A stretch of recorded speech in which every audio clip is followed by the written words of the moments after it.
Hey, you, and welcome back to another segment here on Gems Podcast. With me today in the hot seat is a very special guest by the name of Zac Stucki. And I'm going to tell you a little bit more about who Zac is, and then we're going to dive into this fabulous segment. So here we go, y'all. Get ready. Zac Stucki is a published author and business scaling expert. He's been featured on top podcasts all over the world. He helps you scale by understanding the real reason why your customers are giving you their money and then designing strategy and operations around that.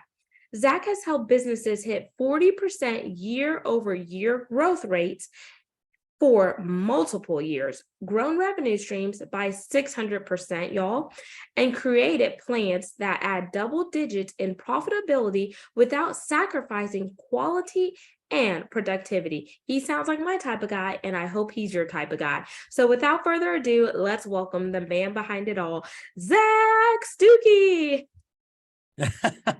It's a pleasure to be here, Genesis.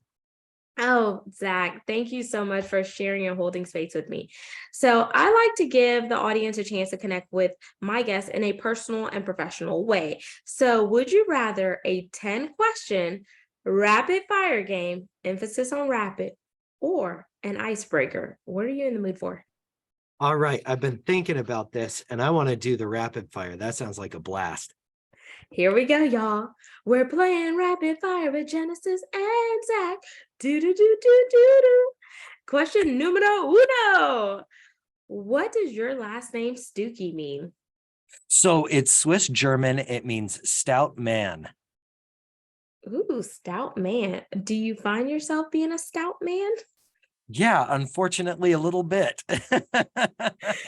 Question two. What's one word to describe you? One word to describe me is innovative. Question three. What got you in the space that you are in now? God. Question four. Okay, I see you're a faith-based man. What's one scripture that is a staple scripture for you? Ooh. One scripture that's really been going through my mind, because I love the Sermon on the Mount. And one scripture that's been going through my mind is consider the lilies of the field. I love that scripture. I love it, love it, love it. Question five. You get three random acts of kindness to do per day. What are your three for today? My three for today. One is going to be to smile at a complete stranger. Two is going to be to give my wife a back rub. And three is going to be, I don't know, wipe down somebody's equipment at the gym, I guess. Like it. Question six. What is your favorite thing to cook, or are you door dashing, Uber Eats, or something else? Okay, I love to cook, but can we just acknowledge how easy and convenient Uber Eats and DoorDash is? And while we're on the subject, I've got to tell you this story. You're not going to believe this, okay? I was on this business trip and I didn't get in until like 9 o'clock at night. And it was actually out near you, out in Atlanta, out in Buford. And I was so tired. I was just like, I'm just going to order a pizza. So I order a pizza through Papa John's and I'm doing it through Uber Eats, right? And when it gets to the sauce part, I think it's like the little cups of sauce that they give you. So I marked ranch. Genesis, they gave me a pizza where the pizza sauce was ranch dressing. And I can't believe I'm going to say this. I was so hungry, I ate it. Oh my gosh.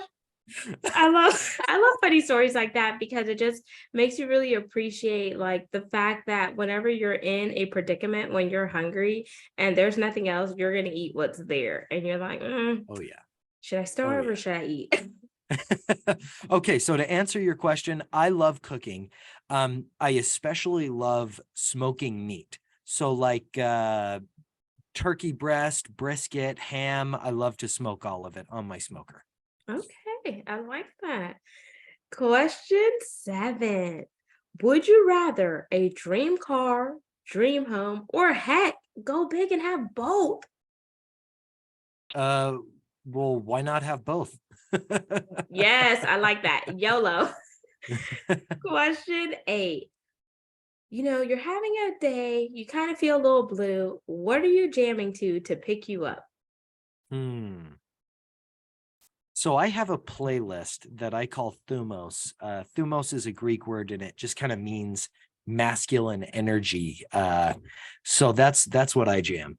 Okay. Thumos, masculine energy. You heard it right. Question 9.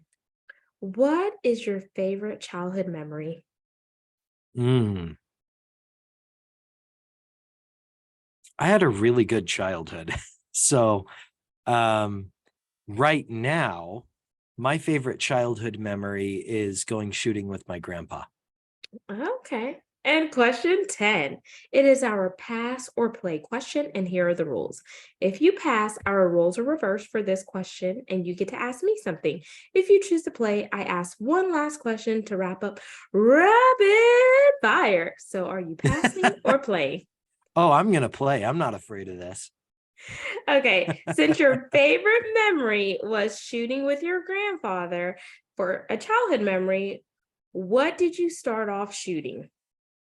So my grandpa had a 22. He always my grandpa is the most interesting character because he grew up raising sheep in the 30s. Like his dad dropped him off with the herd in the middle of nowhere with a bag of beans and a bag of bullets and said, take care of the sheep. I'll be back in a week. That's how tough my grandpa was. So he always carried little 22 bullets in a bag. And so I remember shooting a 22 out of the back of my grandpa's pickup truck. And we would just get like old water bottles or like Gatorade bottles or soda cans or just whatever we could get our hands on. And we go out in the middle of nowhere and just set up this stuff and go shoot for an hour or 2 hours. And it was a blast. Obviously this is before ammunition cost an arm and a leg. So Oh, yeah. My first one to start off, and this is just recently, was actually a 22 that my husband took me to the gun range for Mother's oh Day. yeah. So now it's funny because it's like B squared, beans and bullets. Which one do you want? The Yeah. beans or the bullets? So thank you for playing rapid fire, Zach. I hope you had fun. And audience, I hope you learned a little bit more about Zach in a fun and personal way. Now we're going to segue into our topic, which is the work that Zach is doing now to help you, really connect with your customers, give them what they want and need, while also bringing in that profitability to your business and really scaling up your business and doing it in a way that is holistic and it's not slimy and sleazy. Because let's be honest here, when people begin to scale up too quickly, sometimes they, forget how to really connect with their customers. They begin to cut corners and then they lose a sense of their ideal why, their purpose, and then they fail to really connect with that ideal avatar that helped them get to where they are. So, Zach, would you agree with that sentiment? 1000%. Okay, so let's start peeling the onion layer back. And it's so important here that we frame up the proper foundation because, when we talk about business, let's talk about truly the fact that when you're starting a business, people forget to highlight their start ugly moments because when you start a business, sometimes you're in the business by yourself until it makes sense for you to truly scale and outsource those things that aren't your SME, your subject matter expertise, or in your wheelhouse. So, when you started in this area, what was your ideal avatar? Yeah, my ideal avatar is the same one that I work with now. It's a high 6, low 7-figure business. Where the business is a service business, but here's the tricky part. They want to scale, but the business feels like a prison for the business owner. They're spending 60, 70, 80 hours a week sometimes.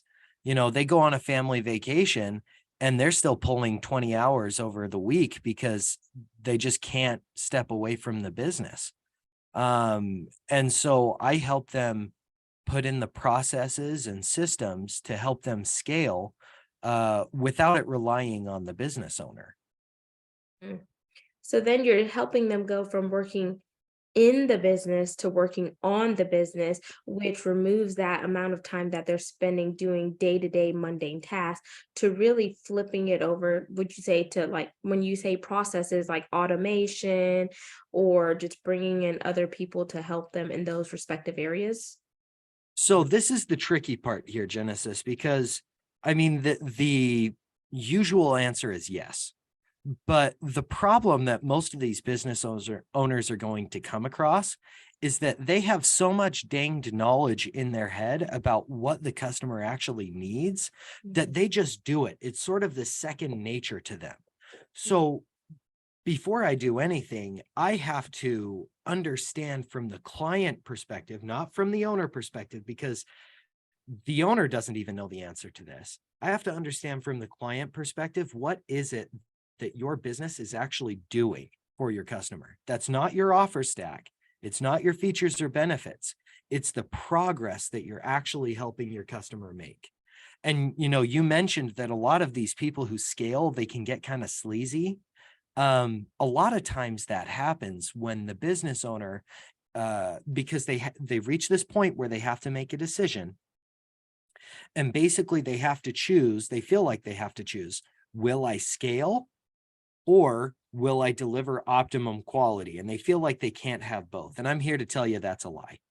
Mm. Um, so we understand the progress the customer is trying to make, and then we can pull out the critical information from the business owner and build processes and systems around that. So I want to dive a little bit deeper there because you have a different approach than some others who do the same thing similar to you. So whenever you meet with these businesses, Zach, do you tell them, hey, who are your top 5 customers and let's meet with that customer one-on-one? Or what does that look like for you to get on the other side with that customer to understand what their needs are?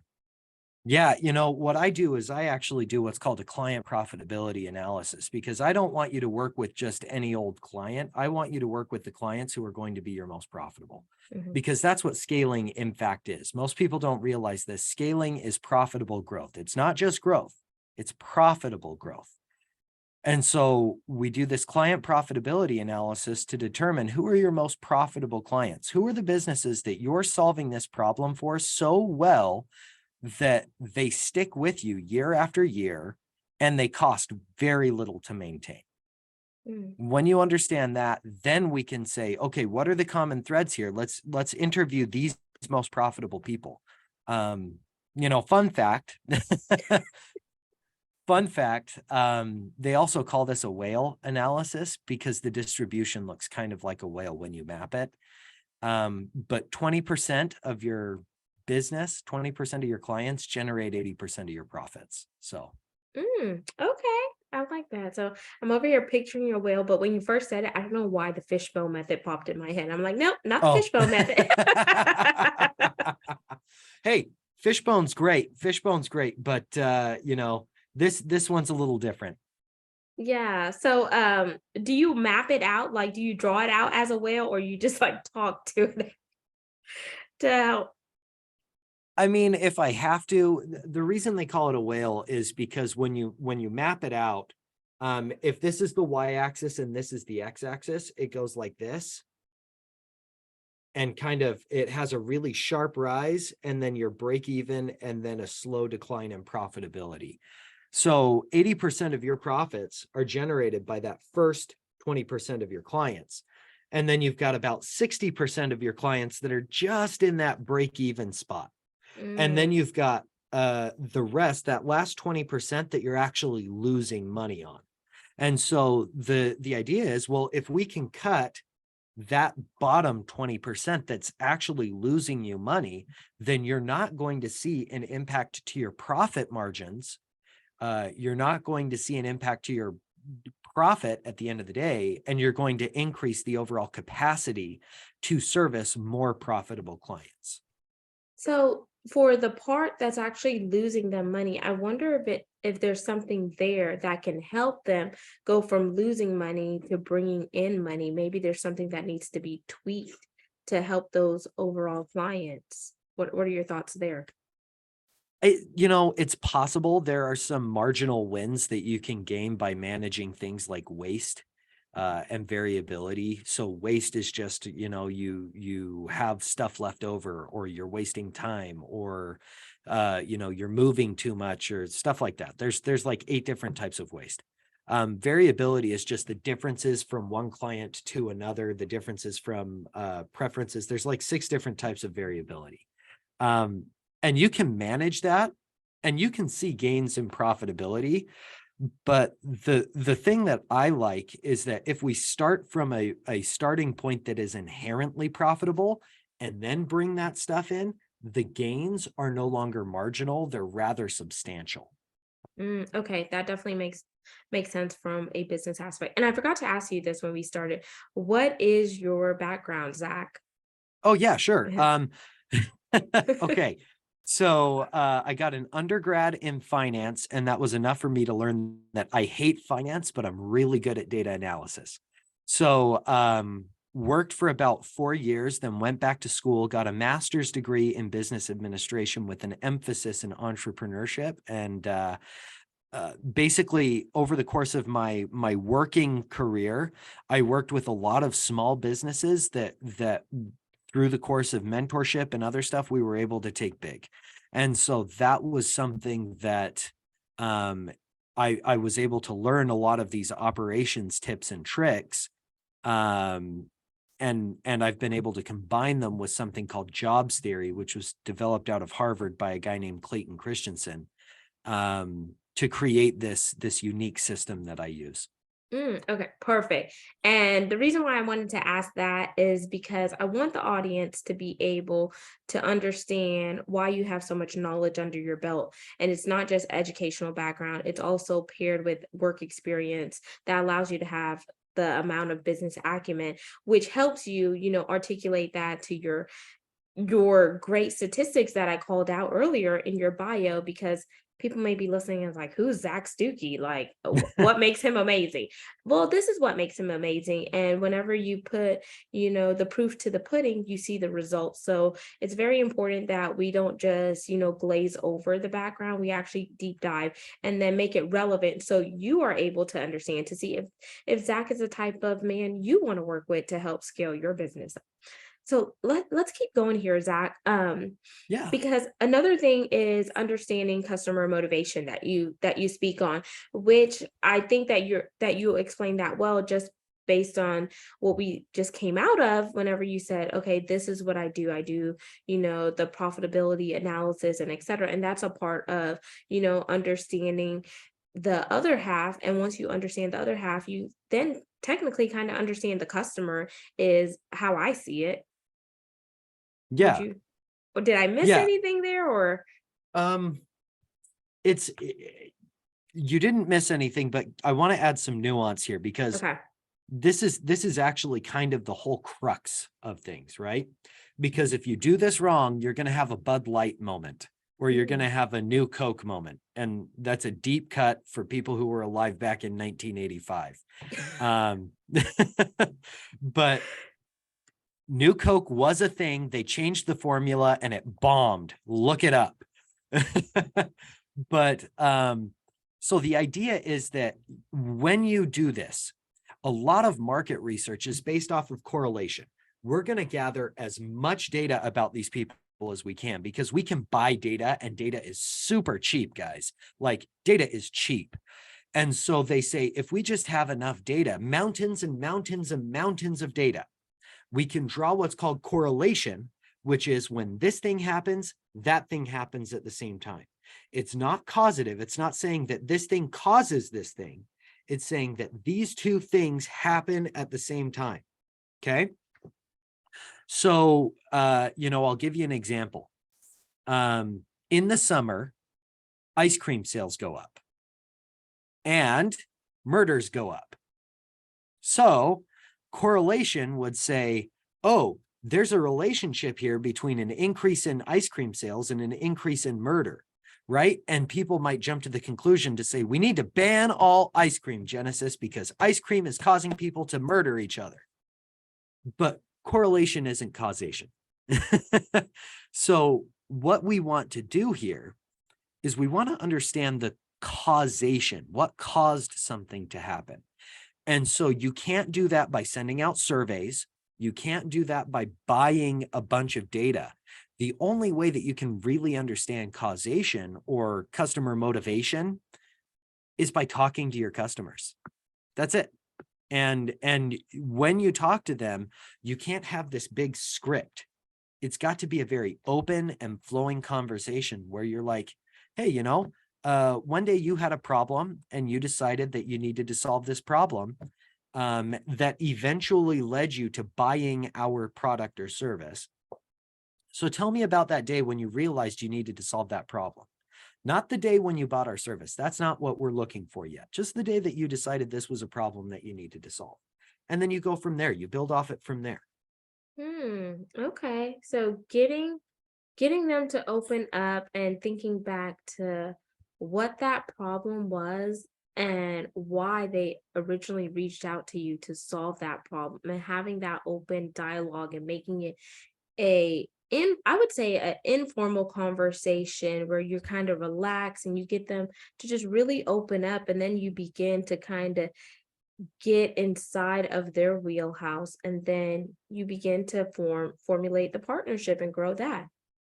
Yeah, absolutely. I think that that's a huge part of it. And when I go into these conversations, I tell the people that I'm talking with, just pretend that I'm a documentarian, right? That I'm filming a documentary and I just want to know your story. That's it. Mhm.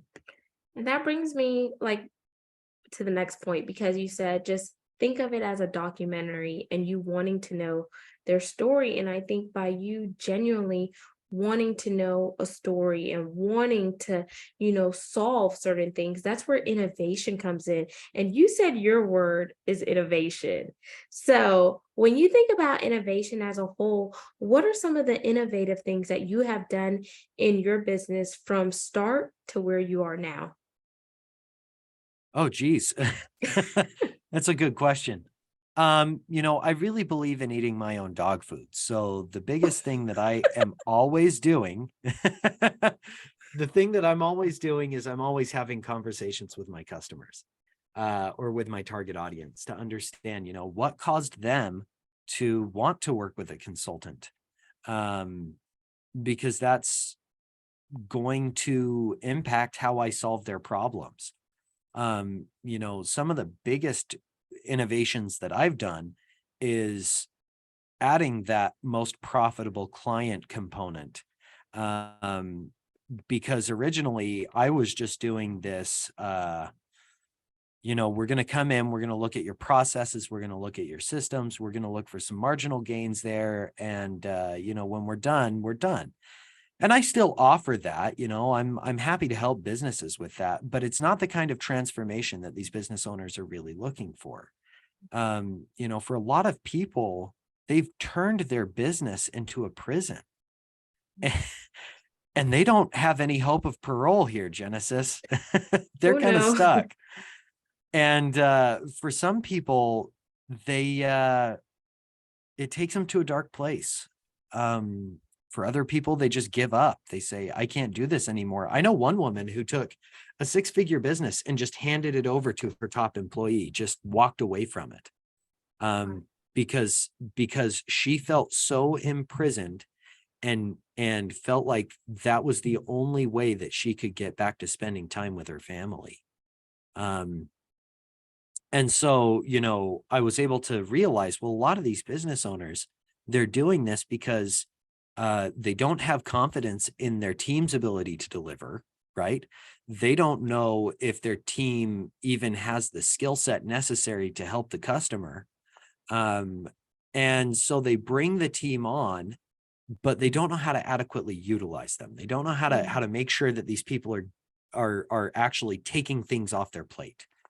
So Mm. that's why I added this profitable client part, and why I added this, we're going to do this market research part, because it allows the team to understand what you're doing for your customer so they can actively take stuff off of your plate and solve problems for the customer, in some cases better than you could. I like that, and I think that approach that you're taking right there helps them break out of prison. whenever they Exactly. really connect with their team and their team is able to remove some of those things off of their plate. So then it also frees them up where they're not feeling like they're caged up or ready to just turn their business over to any and everybody, what they work so hard for. Because you still want them to be in love with their business, like when they first started it. So thank you for sharing that. And now we're going to jump into an audible and then our CTA as we're winding down. So is there anything else that I have not asked you about, Zac, that you would like to share? Hmm.